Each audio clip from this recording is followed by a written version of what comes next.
Hello बच्चों, let's see this question. The question says temperature and relative humidity of air are 27 degrees centigrade and 75% on a certain day.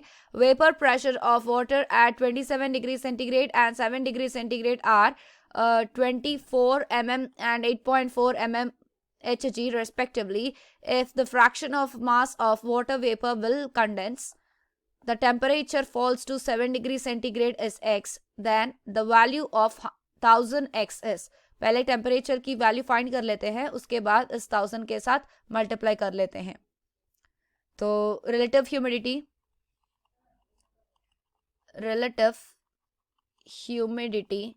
Is 75% दी गई हमें. Temperature दी गई that is 300 kelvin होगी.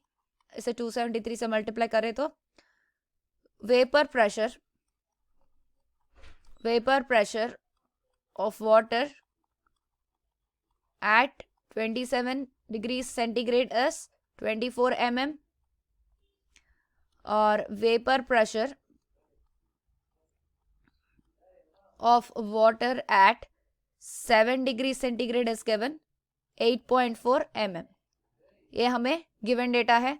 हमारे पास formula है that is relative humidity is equals to relative humidity is equals to vapor pressure of air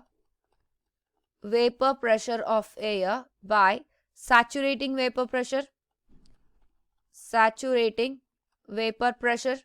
तो relative humidity कितना 0.75. Vapour pressure of air हमें पता करनी है. Saturating vapour pressure is given that is 24. तो यहां से vapour pressure of air at 27 degrees centigrade will be 18 mm Hg आ जाएगी. तो now using the ideal gas equation that is PV is equals to nRT. यहाँ से अगर इसे ऐसे भी लिख सकते हैं P M capital M V by RT.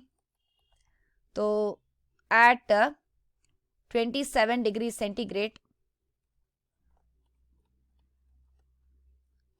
M1 will be M capital M into V into 18 divided by यहाँ पर आएगा R into temperature 300.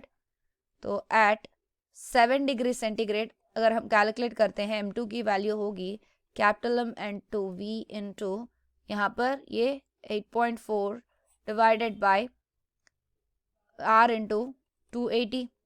ये रही हमारी equation 1 and this is equation 2. तो इस इक्वेशन से यूज कर हम कैलकुलेट कर सकते हैं यहाँ पर fraction of mass of water vapour condensed will be equal to M2 minus M1 by M1. तो यहाँ से अगर कैलकुलेट करें that is -1 plus M2 by M1. इसे ऐसे भी लिख सकते हैं. तो यहाँ पर M2 की वैल्यू यहाँ से और M1 की वैल्यू यहाँ से अगर लिखें तो -1 माइनस M2 की वैल्यू हो जाएगी दैट इज 8.4 यहाँ प्लस आएगी बाई 280 और यहाँ पर इसकी वैल्यू आ जाएगी 18 बाई 300. तो फाइनली हमें fraction of mass water vapour condensed की कितनी मिलेगी 0.5. तो मतलब यहाँ पर x की वैल्यू हमें मिल गई 0.5. तो हमें वैल्यू बतानी है 1000x की. मतलब 1000 से मल्टीप्लाई कर देते हैं. 1000 इंटू 0.5.